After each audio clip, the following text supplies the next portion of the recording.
అందరికీ ఈ వీడియోలో మీకు వైట్ సాస్ పాస్తా ఎలా చేయాలో చూద్దామా. ఇంకెందుకు ఆలస్యం, పదండి వీడియోలోకి వెళ్ళిపోదాం. ముందుగా పాస్తాని నీళ్ళల్లో ఉడకపెట్టుకోవాలండి. అందులో కొద్దిగా ఆయిల్, సాల్ట్ వేసుకోవాలి. ఇప్పుడు పాస్తా మనకి ఈ విధంగా కానీ కట్ అయ్యిందంటే మనకు పర్ఫెక్ట్గా ఉడికినట్టు.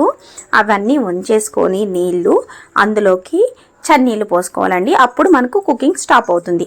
అలాగే సన్నగా తెల్లగడ్డలు, ఎర్రగడ్డలు, అలాగే ఒక పచ్చిమిరపకాయ కట్ చేసి పెట్టుకోవాలి.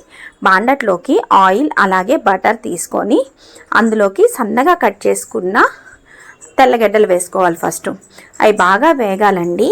వేగిన తర్వాత పచ్చిమిరపకాయలు వేసుకోవాలి. పచ్చిమిరపకాయ కూడా ఫ్రై అయిన తర్వాత అందులోకి సన్నగా కట్ చేసి పెట్టుకున్న ఆనియన్స్ వేసుకోవాలి. ఆనియన్స్ కొద్దిగా బాగా వేగిన తర్వాత అందులోకి పెప్పర్ కూడా వేసుకోవాలి. పెప్పర్ వేసుకున్న తర్వాత చిల్లీ ఫ్లేక్స్ అలాగే ముందుగా ఉడకపెట్టుకున్న పాస్తా కూడా వేసుకొని బాగా కలుపుకోవాలండి. అందులోకి ఫ్రెష్ క్రీమ్ వేసుకొని కొద్దిగా నీళ్లు కూడా పోసుకొని బాగా కలుపుకుంటే ఈవెన్గా కలుస్తుంది.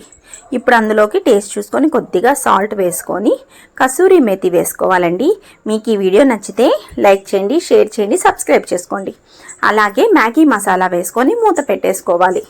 ఇప్పుడు అందులోకి చీజ్ స్లైసెస్ ఉంటాయి కదా, అవి కూడా వేసుకొని మూత పెట్టుకొని బాగా కలుపుకుంటే చాలా యమ్మీగా ఉంటుందండి. పిల్లలకి బాగా నచ్చుతుంది ఇది.